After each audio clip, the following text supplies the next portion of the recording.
Hello, welcome to another Midnight Maths video. In this one we're going to be introducing the idea of integration and how it's relevant to the rest of calculus that you've been studying up until this point. So when we talk about integration and accumulation and change and all of that, it's really important, just like with differentiation, to keep three main interpretations of this operation that you're about to learn. And so you have to keep in mind the contextual or physical applications. And so this is like, if you were to apply this in the real world, what does it mean in the real world? You have to keep in mind the analytical, which is a fancy word for the math, right?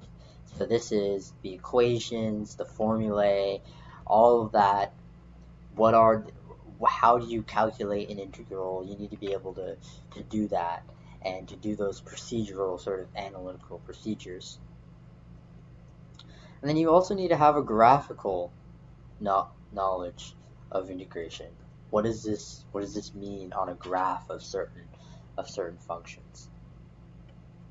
And in this video we're going to be introducing integration using this format. And so I'll draw a lot of these triangles here, and they symbolize this big triangle that I'm talking about. So why do we need this? We kind of need motivation for it. And so let's say that we're trying to solve a pretty sensible problem. We're trying to figure out how far a rocket travels in 5 seconds. So maybe this rocket is in orbit. So this is Earth. And our rocket is kind of just like this. And it's traveling at a constant velocity of 100 meters per second. And we're going to say that we're going to allow it to travel for 5 seconds, and we want to know how far this rocket travels in 5 seconds if it goes at a constant 100 meters per second. Well, we have formulae for this in physics, right? We know from physics that for a constant velocity you have v equals delta x over delta t, where this is how fast you're going, this is how much time you're covering that distance in, and this is your displacement. So we can rearrange, and at this point we can just plug our numbers in. So for velocity we have 100 meters per second, and for time we have 5 seconds, so that ends up being 500 meters per second. So we've traveled 500 meters in 5 seconds. Okay, that's pretty straightforward. Now, one thing that you may not have considered when looking at this problem is the graphical interpretation of what we're doing.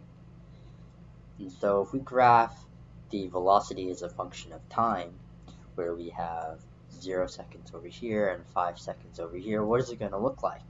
Well, it's a constant velocity, so it'll just be kind of a straight line, where this is our 100 meters per second. And then the area of this rectangle turns out to be our distance that we want, right? Because this is our velocity, v, and then the orange gap here is delta t. So we end up getting, as the area, it's just a rectangle, right? So length times height, v times delta t. And we get our delta x, which is, in this case, 500 meters per second.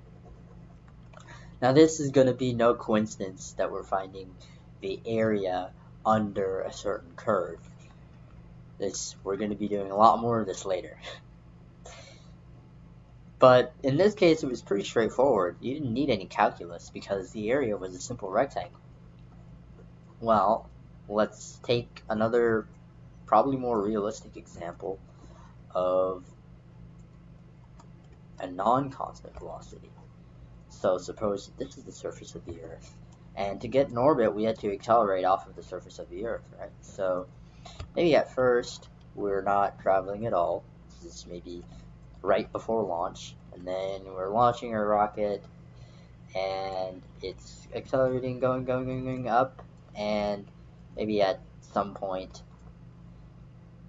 up here we can say that we're going at 100 meters per second.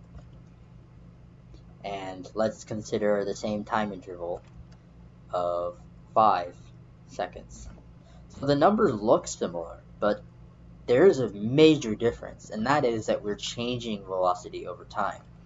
And so we can't directly use this formula right here because our velocity is not constant. So what does this look like graphically? Well, we're still trying to find the area under this velocity time curve, but now it might look something like this. It's an odd function where we're still going from 0 seconds to 5 seconds, and we want to find this area right here. That'll give us our delta x.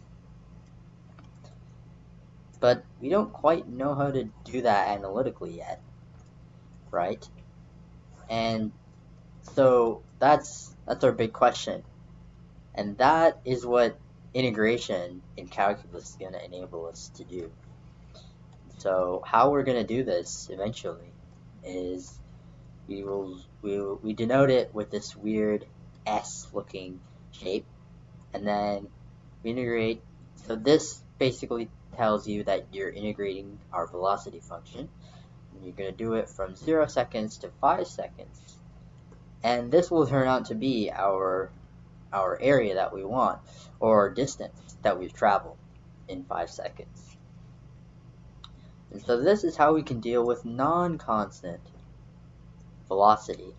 We can answer questions about that we couldn't previously with constant velocity. Now, the thing about this is when we learn this integration, we have to realize that it doesn't just apply to velocities, but in general it can apply to non-constant quantities. So, for example, suppose you wanted to find the density of something with non-uniform density. You know how to find if, for example, you have this box. Maybe this box represents our rocket, and we have a constant density of 5 kilogram per cubic meter, and we have a volume of 100 cubic meters. Well, then the mass of the box is just 500 kilograms. It's basic multiplication, right? But if a more realistic model of our rocket, it might have a non-uniform density, where the density right here, maybe the density at this layer is 5 kilogram per cubic meter, but then at the top it's less dense. You get to only 1 kilogram per cubic meter over here. And so what's the mass of this box? Well, you would use integration again, right? And so if you're an engineer of any sort, this integration idea is extremely important. You're going to see this absolutely everywhere.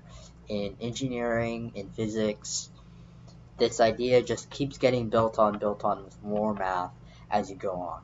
And so this is going to be a very important section if you're an engineer or, in general, any STEM person. So that's sort of it for this video, kind of a conceptual motivation for all of this. With this, we can deal with integration, we can deal with non-constant quantities and sort of figure out problems that stumped us before. Alright, that's it. I hope you guys enjoyed this one, and I'll see you guys in the next one.